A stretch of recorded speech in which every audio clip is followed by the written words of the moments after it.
Okay, so this is the first problem for internal flow, and I have discussed different theories for internal flow, like the average velocity, temperature velocity, interstitial fully developed flow, the thermal considerations. So now we'll start solving this problem. So this is the first problem.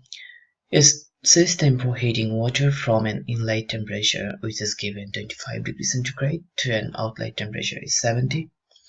It involves passing the water through a thick-walled tube having inner and the outer diameter is 25 and 45. The outer surface of the tube is well insulated. So look here, so the outer surface of the tube is insulated. So keep in mind this information. Look here, this outer surface, this is insulated. So because it actually want to prevent the heat transfer. And the electrical heating within the wall provides for a uniform generation rate is this. So this is actually the heat generation here. So this is given 1.5 10 to the power 6. This question has two parts. We need to calculate the length. So see here, how for a water mass flow rate this, how long must be the tube be to achieve the desired outlet temperature. So the outlet temperature, it is 70 degrees centigrade. So to get this 70 degrees centigrade, how long you need to ensure that the length of your tube, the tube.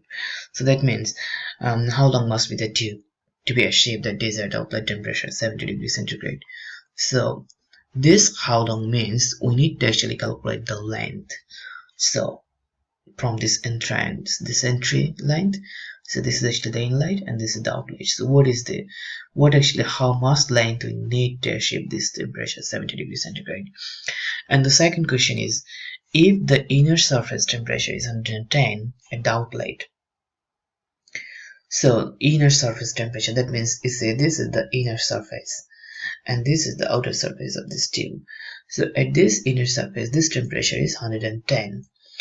So what is the local convection heat transfer coefficient? So you need to calculate the H(x), the convection heat transfer coefficient. So at first we'll start with the first section, that means we'll calculate the length. So before going to solve this problem, let's have a look at this figure. You see this schematic here. This is actually the X inlet, this is the X directions, right? This is the outlet. So we have this pipe here. Actually the outer surface is insulated, so adiabatic condition there. So from this section to this section, you see this is actually the inner surface of the tube. So this is the inner diameter, and if I draw this line like this, so this is actually the outlet, the outer surface. So this diameter is given 45. The water is the material here. So water is flowing this direction. You see this arrow, it is 0.12 kg per second, right? And we have the the uniform heat generation.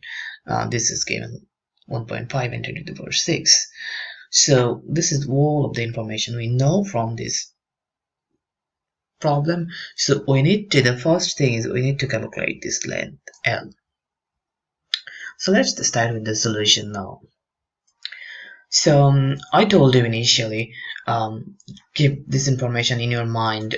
The outer surface is insulated, and so we need some assumptions, because we need to make this question simple to avoid the calculations, the complex calculation procedures, and sometimes it is not possible to consider all the aspects of the problem. So we usually make some assumptions to make the problem simple.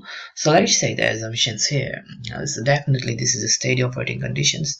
So you already know for most of the problem we are using these assumptions. So we have uniform heat flask. We have the constant properties. So that's the assumption is that the constant properties. And the outer surface, this is this is insulated. So this is the adiabatic outer surface, and we say the incompressible liquid and the negligible viscous dissipation. So that's all our assumptions for this problem. So once we have done with these assumptions, then we will start with solving the problem. So if you look here, actually we don't know, actually it is not given any water properties. So we only know the pipe specification. So we know the mass flow rate and we know the heat generation rate. That's it. But we don't know any properties for water. So we will calculate the bulk mean temperature at first. So if you see here, the inlet temperature is given 25 degrees centigrade. So we say this is the inlet temperature and the outlet temperature is given 70. So the bulk mean temperature, it should be 25 plus 70 over 2. So this is 47.5, that means 320. So now the important thing here is we actually need to calculate the length L, and I will show you the equations how to calculate that length L. So the thing is, since the outer surface of the tube is adiabatic, it is well insulated. So that means the rate which is generated within the tube wall. So like we have this pipe, we have the inner surface, outer surface. So the rate at which the energy is generated at the tube wall, must be equal to the rate at which it is convected to the water. So that's actually the important thing here. So we can say, if it is true, we said, you see, the outer surface of the tube is adiabatic, so rate at which the energy is generated within the tube wall must be equal to the rate at which it is convected to the water. So that means Q equal easy, that means Q equal easy, that's the heat generations, which is equal to the rate of heat transfer due to the convection to the water. So we need to calculate the rate of heat transfer Q. So different formula. So far you calculated the rate of heat transfer due to conduction, due to convections. So for convection, maybe you're familiar with the formula, which is Newton's law of cooling, Q equal H A delta T. So this is related to the heat transfer coefficient H. So Q equal H A delta T. But for this problem, actually we know the mass flow rate at the inlet.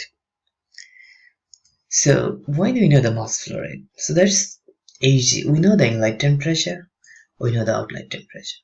So that means we know the delta T, the temperature difference, and we know the mass flow rate. So when we know that,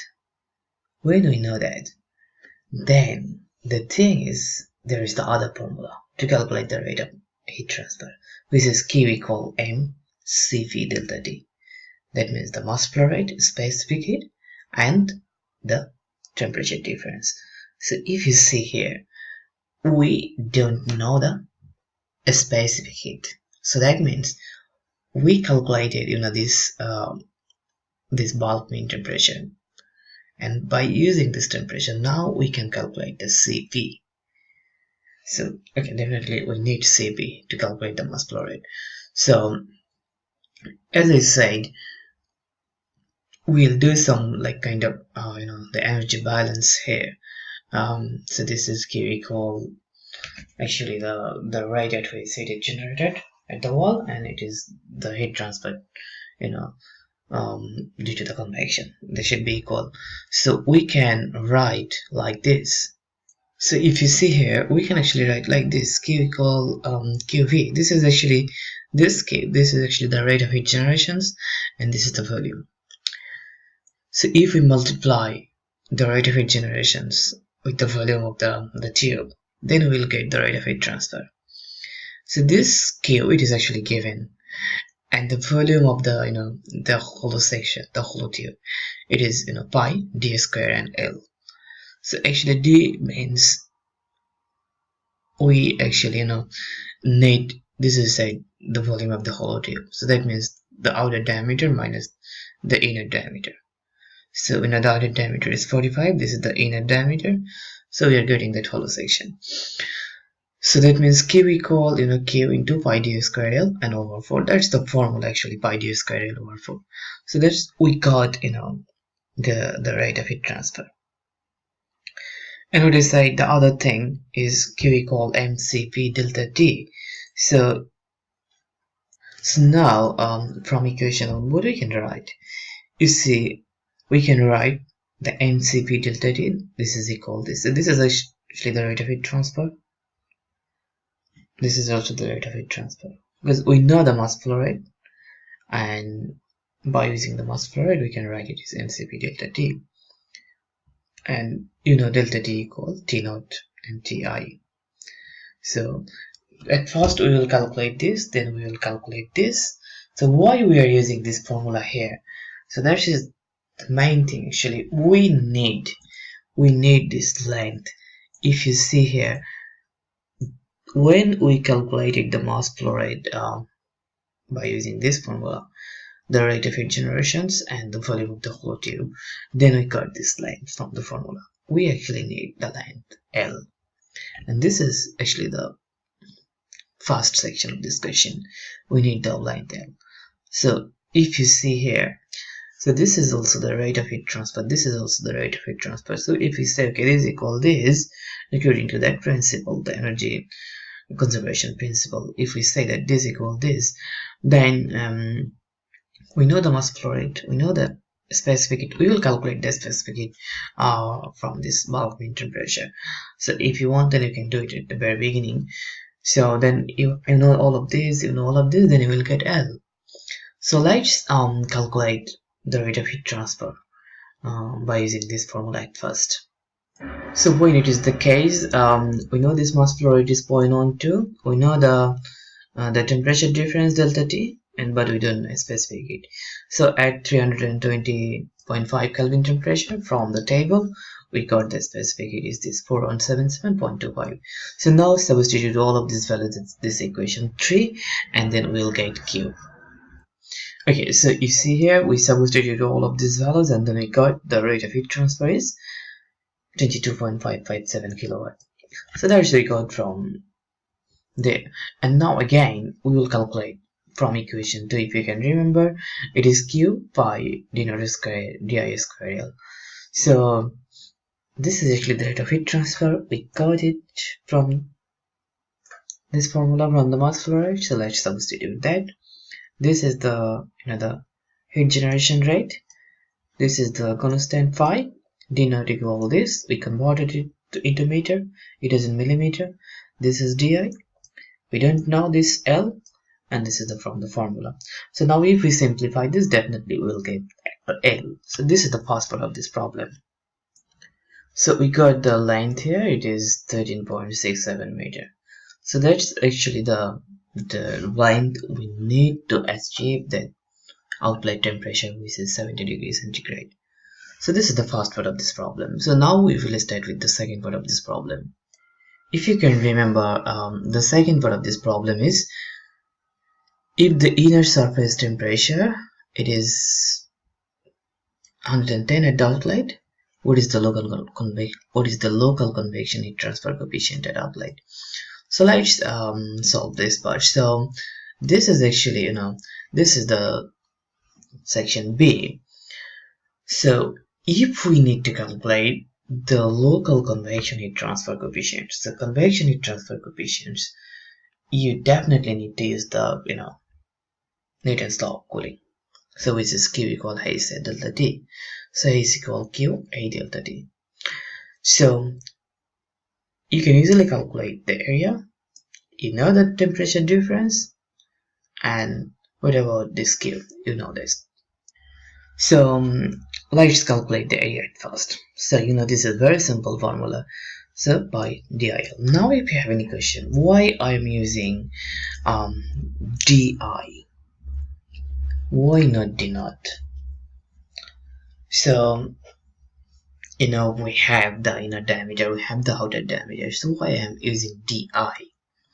So look, just read the question carefully. It says, if the inner surface temperature of the tube is this, what is the local convection heat transfer coefficient at the outlet? So you know the inner surface temperature here, and you need to calculate the local heat transfer coefficients for that temperature. So that's why we're using actually this one. We're not considering this outer diameter. So As we're dealing with the inner surface, we are using the inner diameter. So this is 0.025. So meter, definitely in meters. So I didn't write the units here. So this is pi di, and we already got the length here, 13.7. We just calculated that length. So this is actually the area, internal surface area of the tube. So now we know this area, we know delta T, we know Q. So just substitute all of this value here, simplify it, and then you will get to heat transfer coefficient. Alright, so now let's substitute all of this value. This Q we already calculated at the very beginning, so this is 22.557. We know A, we know the temperature difference, so we got this value is this. So that means the local convection heat transfer coefficient of the outlet is 0.525. So that's it. So what I did for this problem is it was quite simple. So initially, we calculated we just write down the assumptions. Then we calculated the bulk mean temperature. We said as the outer surface is insulated, so that means the outer surface is in adiabatic conditions, and the rate at which heat is generated of the tube wall, it should be equal to the rate at which it is transferring the heat to the water by convection. So then we calculated the rate of heat transfer by using the mass flow rate. So this is mcp delta t, q equal mcp delta t, and the other formula, as we need the length L, so we calculated the other formula like this, the rate of heat generation Q, and this is actually the volume of the hollow section. So by using this, we got this rate of heat transfer. Eventually we got this length L. So it was our ultimate target, so that's why we used that formula. And then we did some the energy conservation, like this heat transfer equal this, because this is the steady conditions.